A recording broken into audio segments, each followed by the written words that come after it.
G'day one and all, I'm SouthPawRacer. This is a super serious track guide to the Miami International Autodrome as it appears in iRacing. It's one of Formula One's newer venues that was in the works for a number of years. According to official sources, the track design at this location went through 36 iterations before settling on the configuration we see in action today. Was the extensive redrafting and simulation work worth it in the end? Well, it's got some good bits, it's got some bad bits, and in some bits, you'll get bit. But we'll get to all of that in due course. It's time to start the lap under the towering hulk of Hard Rock Stadium. It's a pretty flat circuit, but you get a dose of what little elevation change Miami has to offer pretty quickly, with a dip in the road right when you start braking for the Turn 1 hairpin. As long as you don't lock the brakes over the crest, you'll be fine. It's a hairpin, not great, not terrible, the 3.6 Röntgen of corners.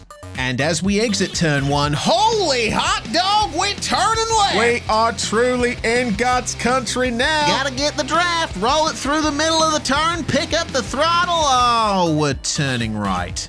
As long as you don't take too much curb at the apex, whoops! Turn 3 is a simple flat-out run, easing you onto a short straight on the other side of Hard Rock Stadium. But prepare yourself. Depending on the line you take out of Turn 3, you may find yourself on the right side of the track. For the love of all that is good and right in the world, stay there, or get there if you aren't already. The next brake boards serve as your warning for "Get diggity dingleberries, we're turning left again, boys! This is real racing!" Nope, we're turning right again. And we find ourselves in the middle of the S's section of the track, all about front-end bite and mid-corner speed. I'm obviously not driving an F1 car for this video, I'm driving the Super Formula Light for those of you who care, but no matter the car, the left-hander of Turn 4 is way quicker than you'd think it is looking at a map. I'm flat out on the way in, and it's satisfying to get right in a car with downforce, but how hard you push it is entirely dependent on whether you want to bounce off the left side wall and go sailing into the runoff, or take too much of the curb and once again go sailing into the runoff. Neither option has a very high chance of getting you closer to the apex of Turn 5, wherever the hell it is. Turn 4, you've got a curb, you've got a wall, fine and dandy. This is not a curb, it's just paint. Let's be real. No feedback through the wheel, no clues apart from your lying eyes as to where you actually are. I turned in too early, I got an off track. Great, cool. I'm gonna burn something. The line that takes as much of the curb as possible without going beyond the arbitrary limit is something you'll really want to nail, because under the bridge you need to keep up the speed and turn in aggressively for dadgum doodle-a-dingus, we're turning yeah, nah, that joke's dead. Just like my run onto the next straight when I realize the left keeps going and tightens out of nowhere into a wall. I'm so funny, and shit! Okay, I lied. It's not a straight. It might as well be, with no need to lift off the power until Turn 11 at the opposite end of the circuit, but these kinks and meanders stand a good chance of catching you out, starting with what's technically the right-hander of Turn 8. Exiting Turn 7 at full power, I might be able to carry more speed over the curb, but I forget I'm driving a low, stiff open-wheeler, so Tony Hawk's Pro Skater it is then. Okay, alright, follow the walls and you'll be fine. Whoa, there it is, a right-hand bend. Follow the flow of the track and yep, that's Turn 10. I see the track widening ahead. Brake markers. Big opportunity coming up to gain some time back. I'm gonna be a hero. Last of the late breakers. No quarter given. I have braked way too late. Gotta love hairpins that widen a crazy amount on the way in. It's gonna take you at least a few goes around to pick the turn-in point, let alone where to brake or how much speed to carry. I don't know, maybe I'm being a little harsh. To be fair to Miami, this hairpin is nowhere near as extreme as whatever the fuck Circuit of the Americas is doing. I'd rather get a prostate exam from Edward Scissorhands than drive through those hairpins again. Moving on, Turn 11 at Miami is just the taster for what I think is the worst part of the lap. Seriously, this has to be one of the most awkward, clumsy sequences of corners on the F1 calendar, and it's in good company. Turns 4 and 5 at Mexico City, all of Monaco, yeah, this is right up there. If by some miracle you manage to reach the apex of Turn 11, you have no time to rest, because Turn 12 comes up right after. Let the car rotate, stick tight to the inside, smooth exit, resist the temptation to floor it immediately, and flat out through turn 13. An unlucky number. How appropriate, because it's immediately followed by, oh my god. Oh no, no, no, no, no! This chicane. What? Don't get me wrong, I understand why the chicane is here. The surrounding terrain is, complicated, and you've got bridge supports for the interchange with the Florida Turnpike severely limiting where the track can go. But the fact remains, it's an unwelcome distraction with severe consequences for getting it wrong.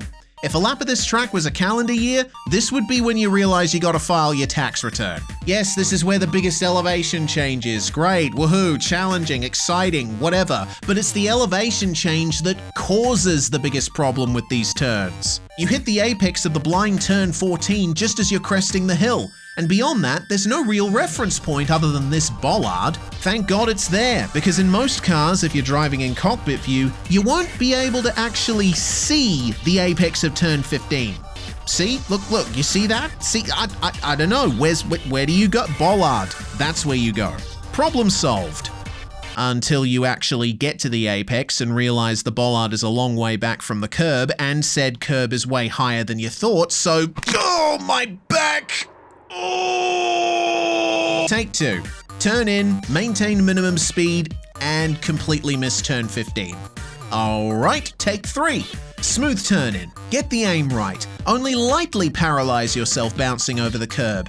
And by the time the car is settled and you've celebrated finally getting through the chicane properly, you realize you should have braked for turn 16 half a second ago. Ouch. Oh, the nightmare is over. A long straight. An opportunity to rest, relax, and reflect. Spearing down the only part of this circuit that's kind of on a public road, I find myself thinking, oh, right. Okay, the wall is not straight there. Good to know. Anyway, I find myself thinking about how weird this track is, and how it fits into recent trends in circuit design. Temporary circuits are nothing new, but Miami is one of the latest in a line of high-profile venues that occupy a strange limbo between permanent and temporary.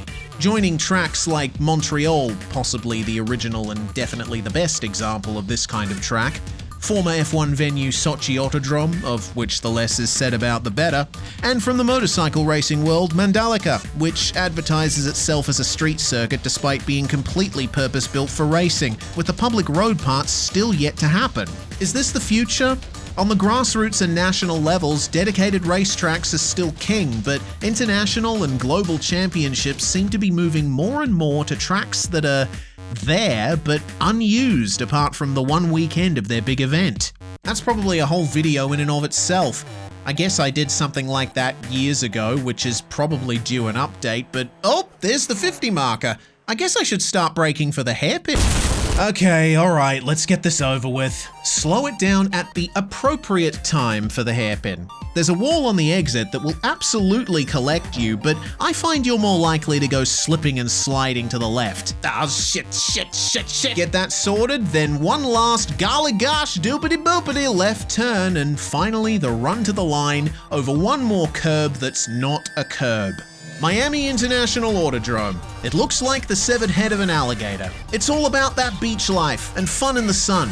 Don't worry about the fact that it's like 7.5 miles away from the nearest ocean. Yeah, don't pay attention to that.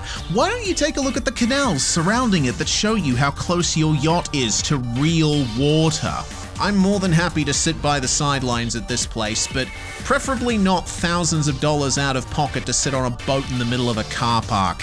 Yeah, I'm good, thanks. See you next time. This video was brought to you by my patrons over at patreon.com/SouthPawRacer. A special shout out to my super serious supporters, which you would have seen on my car: Addison Gonzalez, Callum Crayston, Charlie Lord, CJ Flash 99, Crosso Dog, Cisco Scaramuzza, Jay Kennedy, Paul Smith, Rummy Diver, The Original Sticks, and Tom Hins. If you're interested in supporting me and my content and getting videos before they go up on YouTube, consider becoming a patron today. Thank you very much for watching, and I'll see you at the first corner.